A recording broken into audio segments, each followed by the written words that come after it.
Bonjour, chers choisis de Jésus. Encore aujourd'hui, c'est une joie pour moi de savoir que vous êtes là, que vous êtes présents à nos rencontres et savoir surtout que vous êtes non seulement des spectateurs ou des récepteurs, mais le Seigneur fait de vous des transmetteurs de son amour. Parce que vous acceptez, parce que vous accueillez l'amour que Jésus veut déverser dans votre cœur, cet amour vous transforme et cet amour, son amour passe à travers vous pour rejoindre les autres. Alors ainsi, nous devenons tous des missionnaires. Et ça peut se faire dans l'invisible d'abord, commencer, mais on s'aperçoit aussi que ça se fait visiblement. Et ce qui m'émerveille toujours, c'est de voir de la façon dont le Seigneur conduit la mission des choisis de Jésus. Au tout début, il m'avait dit, je veux te conduire dans la foi pure. Et je me suis aperçu, puis je m'aperçois encore régulièrement, que lorsque je me laisse conduire dans la foi pure, par après, il me confirme. Par exemple, je pense à certaines choses, certains témoignages qu'on a eu. Il y a une phrase qu'on utilise régulièrement dans les choisis de Jésus, là, à la fin de nos messages, parce que l'amour t'aime, tu deviens l'amour. Eh bien, lorsque je l'écris dans la foi pure. Et là où j'ai reçu des beaux témoignages. Je pense que je vais vous en donner un. Un témoignage qui m'avait rejoint dès le départ, au tout début que les volumes ont paru. Il y a une dame qui vient me témoigner ceci. Elle était monoparentale, avait un petit bonhomme de 9 ans, et puis elle vit une grande détresse. Et dans sa détresse, elle dit, un samedi matin, j'avais décidé de ne pas me lever. Bon, c'est un peu bizarre comme réaction, mais c'est mieux que d'aller se suicider. Elle avait décidé de ne pas se lever. Et elle me répond, à 10 heures du matin, ça sonne à la porte. Et mon petit garçon dit, maman, ça sonne à la porte. J'ai dit, non, je t'ai dit, je vais pas, je me lève pas aujourd'hui. Il dit, maman, ça sonne à la porte. Elle dit, je t'ai dit que je me levais pas. Oui, mais il dit, maman, si c'était important. Et là, elle se dit, oui, si c'était important. Elle s'est levée et puis elle est allée à la porte. Et c'était un médecin des environs, là, qui dit, j'ai été interpellé ce matin de venir te porter ceci. Et il lui donne le manuscrit qui était manuscrit de ce volume-là, avant son impression. Alors, j'ai commencé à lire, puis elle a accroché sur la phrase « Parce que l'amour même, je deviens l'amour ». Je me suis mis à me répéter ça continuellement. Et là, mon stress a disparu, mon angoisse s'est enlevée, et j'ai découvert une nouvelle paix, une nouvelle joie, un nouveau bonheur. Et peu de temps après, je suis appelé, je vais rendre visite à une de mes sœurs. Quand j'arrive là, son mari, les valises étaient sur le perron et ils se séparaient. J'ai pas besoin de vous dire l'ambiance qui existait là. Et lui, il est parti, puis elle s'est retrouvée avec sa sœur, toute désemparée. Et elle dit à sa sœur, écoute, moi j'ai un petit secret pour toi. J'ai quelque chose qui m'a remonté, si tu veux, nous allons le répéter ensemble. Elle dit, répète, parce que l'amour même, je deviens l'amour. Ce qui veut dire, parce que Dieu t'aime, tu te laisses aimer, tu deviens un être d'amour. Elle dit, répète ça. Elle dit, là, je le répétais avec elle. Et on s'est aperçu que le stress diminuait, l'angoisse diminuait, puis on a passé du bon temps ensemble. Et après qu'elle ait été calmée, je lui ai dit, si tu veux, maintenant, nous allons le dire pour son mari, Stéphane. Elle dit, on s'est mis à lui dire, Stéphane, parce que l'amour t'aime, tu deviens l'amour. Elle dit, la première fois qu'elle l'a dit, ça sortait là, Stéphane! Elle dit, par après, ça s'est calmé. Et puis, on a récité ça pendant un certain temps. Et puis, on a passé du bon temps ensemble. Et là, une semaine après, Stéphane était revenu. Il s'était réconcilié. C'est-à-dire, quelques temps plus tard, c'est une autre de nos sœurs plus âgée que nous, que nos deux, et qui vient nous dire, moi, je veux vous dire que j'ai l'intention de me séparer. Elle dit, attends un petit peu là. On a un moyen pour toi. Puis là, on lui a essayé de dire pour l'amour même, puis de dire pour son conjoint, et puis tout ça. Et peu de temps après, elle nous a dit, ben, je n'ai pas le goût de me séparer, je ne sais pas pourquoi je vous ai dit ça là. Et dans son travail, elle raconte aussi que dans son travail, il y a quelqu'un qui est arrivé au comptoir puis qui vivait avec beaucoup de stress et puis il y avait beaucoup d'agressivité puis il racontait ses misères. Et puis, elle dit, je lui disais, bon, ben moi, elle dit, sans dire un mot, mais dans mon cœur, en même temps, je l'écoutais, je lui disais, parce que l'amour t'aime, tu deviens l'amour. Je lui répétais ça. Et elle dit, tout à coup, il s'arrête. Puis il dit, qu'est-ce que t'as fait, toi, là? Ben, j'ai prié pour toi. Ben oui, mais c'est plus pareil en dedans, là. Je ne vois plus ça de la même façon, non. J'ai plus la même agressivité, c'est tombé. Et j'ai reçu aussi un autre beau témoignage d'une dame de France qui s'était brouillée avec son gendre. Ça faisait 2 ans qu'ils ne se parlaient pas. Et la dame, et puis là, elle devait aller chez sa fille parce que sa fille donnait naissance à un bébé. Et elle dit, je craignais beaucoup de rejoindre, de le retrouver, de retrouver mon genre. Elle dit, je me suis préparé dans une rencontre en disant dans mon cœur, à chaque fois que je pensais à lui, parce que l'amour t'aime, tu deviens l'amour. Parce que l'amour t'aime, tu deviens l'amour.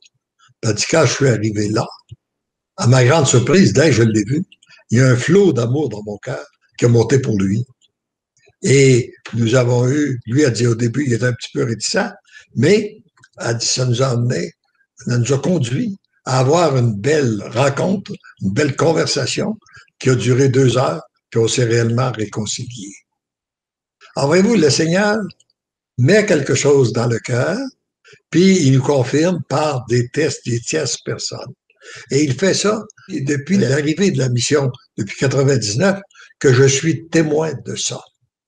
Et encore, dans ce carême ici, nous avons lancé l'idée de jeûner à différentes choses. Pas juste jeûner à la nourriture, mais regarder les différents jeûnes qu'on peut faire pour être dégagé, pour être dépouillé de ce qu'on a de trop, pour donner la place à Jésus de venir dans notre cœur. Et j'ai reçu une belle confirmation venant directement du pape François, qui a dit récemment qu'il invitait les gens à jeûner au commérage et jeûner à la médisance. Et vous, 2 choses, jeûner au commérage, jeûner à la médisance. Et encore là, ce jeûne-là vient confirmer un autre des enseignements qu'on a eu dans les choisis de Jésus sur lorsqu'on s'est interrogé si dans la civilisation de l'amour, on peut encore parler des tierces personnes. Et ce qu'on a eu dans le cœur, c'était oui, nous pouvons en parler, mais avant d'en parler, interroge-toi si ce que tu vas dire contribue à faire aimer la personne. Si tu contribues à la faire aimer, tu peux en parler, parle-en. Si c'est pas, ça contribue pas à la faire aimer, t'es mieux de te taire. Et là encore, j'ai eu beaucoup de confirmations de différentes personnes, d'où l'importance de ça, de se jeûner à ce point-là. Mais aujourd'hui, dans la prière, je voulais vous inviter à jeûner et vous parler de l'importance du jeûne de notre image. Jeûner à notre image. Et dans ma réflexion, regardons un peu ensemble ce qu'a produit et toutes les grandes missions qu'il y a eu sur la Terre ont eu à la base jeûner à l'image. Prenons aujourd'hui, nous sommes entrés dans le mois de mars. Ça va être la fête de Saint-Joseph. Et puis, regardons, lui qui a eu une très belle mission, puis a été aussi très comblé là, par la présence de la Vierge Marie et puis de Jésus avec lui, là. Mais regardons comment ça a commencé. quand il a appris, il a imaginé là ce qu'il a pu vivre ce pauvre Joseph, alors qu'il est en amour avec une belle fille. Il la voit toute pure, et puis pour lui, c'est certainement la plus belle fille au monde. C'était vrai aussi, il s'est pas trompé. Et tout à coup, il s'aperçoit qu'elle est enceinte, puis ça vient pas de lui. Imaginez la situation dans laquelle il s'est trouvé. Puis imaginez la répercussion aussi que ça pouvait avoir face à son image. Puis dans le temps, c'est encore pire qu'aujourd'hui, c'est encore plus mal vu qu'aujourd'hui, etc., etc. Là. Alors, il a dû jeûner vrai à son image. Mais je me réfléchissais et je m'interrogeais sur d'où il a puisé la force pour passer à travers ça. C'est sûrement à cause de l'amour qu'il avait pour Marie. Son amour était tellement grand envers elle qu'il n'a pas voulu la répudier, qu'il voulait tout simplement le faire à silence, qu'il n'a pas voulu la condamner, l'accuser. Bon. Et puis, voyez-vous, l'amour lui a donné la force de passer, d'être capable de jeûner à son image. Son amour était plus grand. Prenons aussi, regardons la mission de la Vierge Marie. Elle-même, quand l'ange lui est apparu, puis il lui a dit qu'elle devrait donner naissance, si elle s'était restée branchée sur son image, qu'est-ce que les gens vont dire, comment ça va se passer, etc., etc. Eh bien, mais l'amour qu'elle avait pour son Dieu a fait qu'elle a été capable de jeûner à sa réputation, jeûner à son image, jeûner à qu'est-ce que les gens vont dire, qu'est-ce que les gens vont penser. Et je pense qu'on pourrait regarder, si on prenait le temps d'analyser toutes les vies de saints, les grands saints, les grands saintes qui ont passé sur la terre, qui ont eu des belles missions, on pourrait découvrir qu'à la base, il y a eu un jeûne à leur image. Prenons Saint François. Son père était marchand, puis lui était l'héritier. Normalement, il y avait déjà une image. Il a dû renoncer à cette image-là pour suivre Jésus. Et on pourrait, comme ça, je pense, en trouver partout. Mais c'est, d'autre part, pour avoir la force de jeûner à notre image, il faut être alimenté par la source même de l'amour, qui est Dieu. Il faut constater que notre amour, l'amour que nous avons de notre Dieu est plus important que notre image, notre réputation. Et puis, bon. Et moi, je peux vous dire aussi, en fouillant, en réfléchissant un peu à l'importance de jeûner à cette image, que si la mission des choisis de Jésus existe, c'est parce qu'au départ, j'ai dû jeûner à mon image. Et il y a eu deux points, deux moments privilégiés surtout. Il y en a eu d'autres, mais c'est le point le plus important. Quand est venu le temps d'écrire et de faire paraître ce petit volume-là, de 42 ingrédients, alors que j'ai accepté de parler non seulement de mes expériences familiales, d'affaires, de vendeur, mais parler de ma foi. Et je me disais, parmi mes amis, les gens qui me connaissaient, qu'est-ce qu'ils vont dire? Est-ce que Léandre est tombé sur la tête, mélangé la Dieu avec les affaires, ça se tient pas, ça tient pas la route, etc., etc. Alors, j'ai dû jeûner à mon image pour permettre à ce volume-là d'être diffusé, de le lancer. Là où j'ai dû aussi jeûner à mon image, c'est peut-être encore plus, lorsqu'est arrivé le temps de paraître ce livre-là. Parce que, pour le bonheur des miens, j'ai choisi Jésus. Parce que être là, pour dire que, et publier un livre dans lequel inspiré par Dieu, et puis pour vous donner l'état d'esprit que j'étais quand ce livre-là a apparu, je me suis empressé, j'ai entendu qu'il soit publié, et dans la même semaine qui était publié, j'ai rencontré chacun des 5 enfants, un à un, en ayant un livre comme ça en main, puis en donnant un exemplaire, mais aussi en leur disant, écoute, je ne serais pas surpris que très bientôt, tu rencontres des gens qui te disent, ton père, en vieillissant, il vient fou. Puis il est tellement fou qu'il pense que le Seigneur, il parle. Eh bien là, si tu te fais dire ça, tu sauras, tu pourras dire, je le sais, ils m'ont informé, je te le dis là. Hein?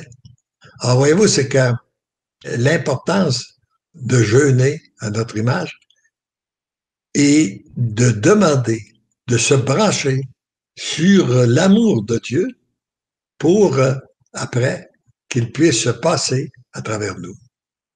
Et je suis sûr que chacun de vous là, qui m'écoutez, je vous disais que vous n'êtes pas juste là comme spectateur, vous êtes là aussi comme transmetteur. Et plus on va jeûner, plus vous allez accepter, plus nous sommes nombreux à accepter de jeûner à notre image, plus le Seigneur peut passer pour rejoindre d'autres personnes. Parce que très souvent, nous sommes gênés dans le monde que nous vivons, où on a tellement décliné ou critiqué l'Église sous toutes ses formes, etc., qu'on est gêné de s'afficher comme étant faisant partie de l'Église. On a peur d'être ridiculisé ou d'être rejeté. Et il y a beaucoup de gens qui s'empêchent, même, je suis sûr, qu'il y a beaucoup de gens qui s'empêchent d'aller à l'Église pour que sauvegarder leur image. Alors donc, on a accepté de jeûner à notre image pour recevoir beaucoup plus. Hein? C'est ce qu'on a vu dans le sacrifice d'Abraham récemment. Parce que il a accepté d'immoler son fils Isaac, il lui a donné une descendance très, très nombreuse. Eh bien, nous, souvent, le Seigneur veut nous combler et ça doit commencer par un jeûne à notre image. Il faut renoncer à soi-même, renoncer à sa volonté.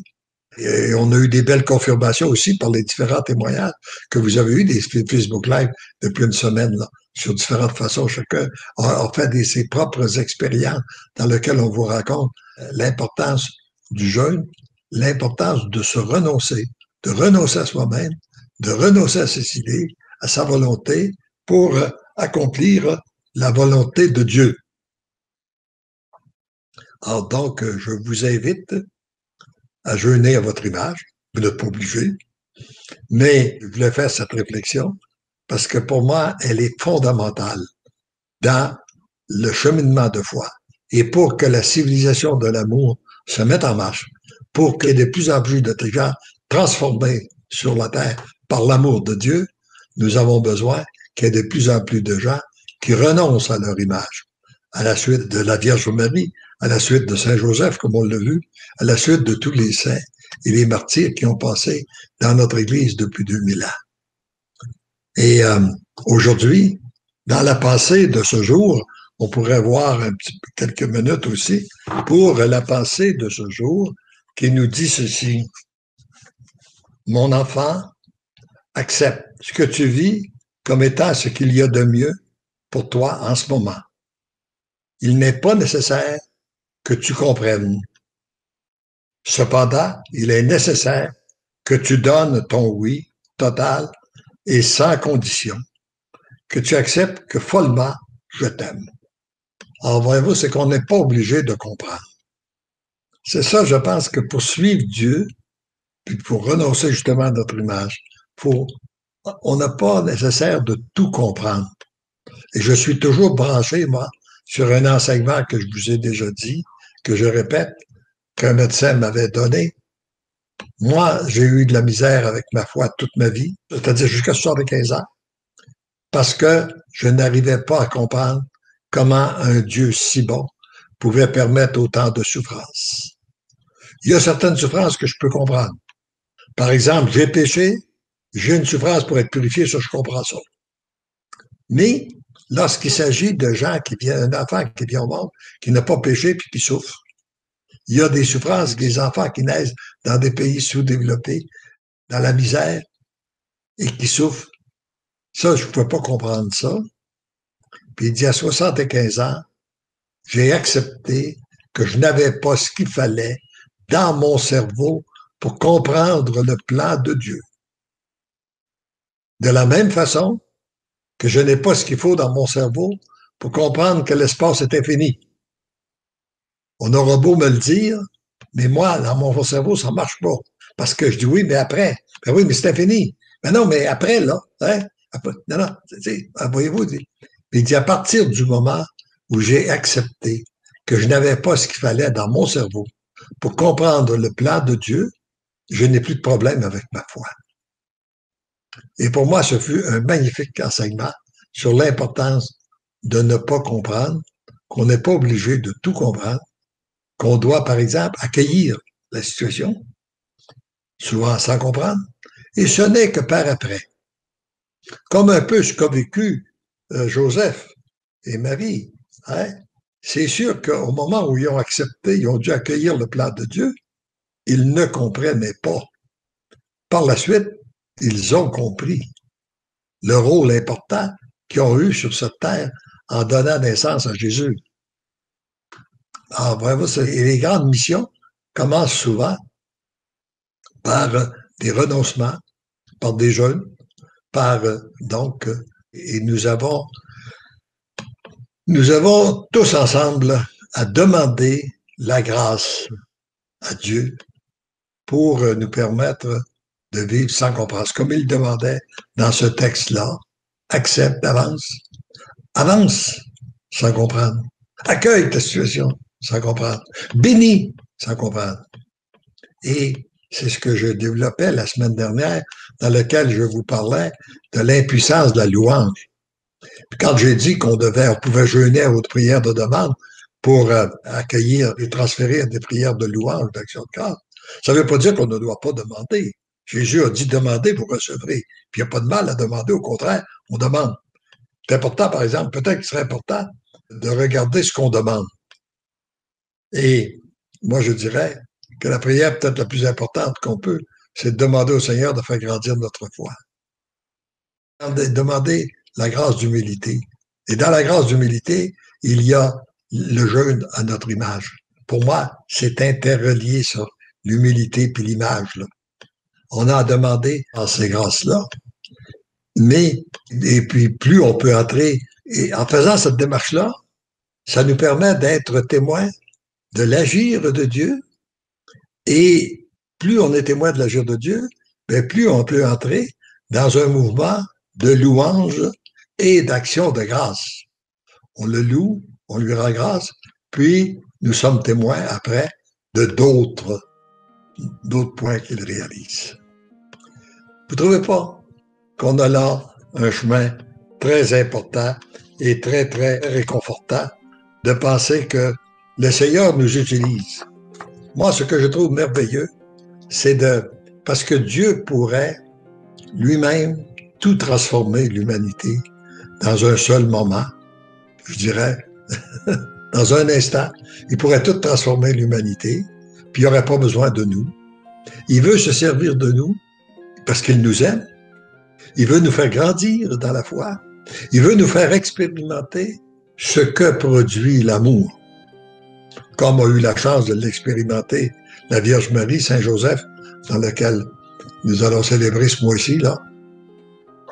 Alors, nous allons leur demander de nous guider, eux, de continuer à de nous inspirer pour qu'à notre tour, nous puissions expérimenter ce que produit l'amour, que nous puissions jeûner à notre image, à notre réputation, même à notre savoir, à nos connaissances, etc., pour accueillir l'amour de Dieu, pour permettre à son amour de passer à travers nous, pour rejoindre les autres.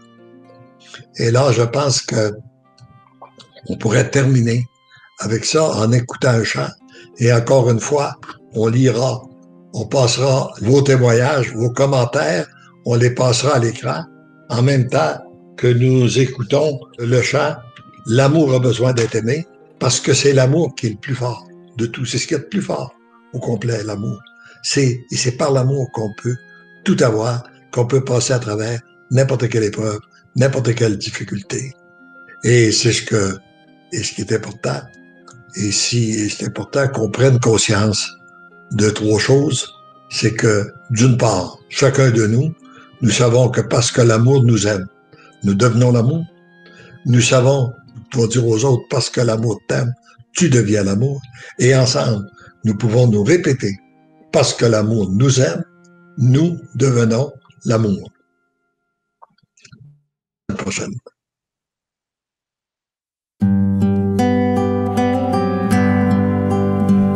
L'amour a besoin d'être aimé. Voici qu'il frappe à chaque porte. Et quand un cœur veut l'accueillir, il en fait sa demeure. Ce n'est plus toi qui prie en toi, ni qui contemple, ni qui chante, mais bien l'amour qui prie en toi, dans une alliance d'amour. L'amour a besoin d'être aimé. Voici qu'il frappe à chaque porte. Et quand un cœur veut l'accueillir, il en fait sa demeure. Ce n'est plus toi qui vis en toi, ni qui décide, ni qui pense, mais bien l'amour qui vit en toi. Par l'amour tu deviens l'amour. L'amour a besoin d'être aimé. Voici qu'il frappe à chaque porte. Et quand un cœur veut l'accueillir, il en fait sa demeure. Ce n'est plus toi qui vis en toi, ni qui dirige, ni qui parle, mais bien l'amour qui vit en toi, pour se répandre dans les cœurs. L'amour a besoin d'être aimé. Voici qu'il frappe à chaque porte.